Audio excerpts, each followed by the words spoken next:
निवेदन है, आखिरी निवेदन है, एक बाद में जो जी निवेदन रही भजन हमारे साथ गाना है, गुनगुनाना है दीदी।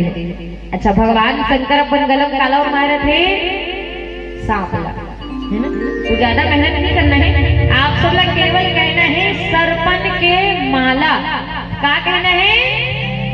हाँ चलो, आधल में का था, आधल पुरोना है, पुरोनी समझो, है ना? चल दुर्गला महावीर जय महादेव, जोर से गाओ ना। दुर्गला महावीर जय महादेव। सरपंच के माला का तो काया सरपंच के कहना है ना, अंते तंते नहीं करना है। चलो जोर से गाना है। दुर्गला महावीर जय महादेव। ओ देव, होगा सवारी आ गई सुन के, है ना? चलो जोर से गाना है। दुर्गला महावीर जय महादेव, दुर्गला महावीर जय महादेव। क्या बात। चलो अपन अपन पर एक बार जोरदार ताली बजाना और आइएगा, दोनों हाथ उठा करके कहेंगे क्या?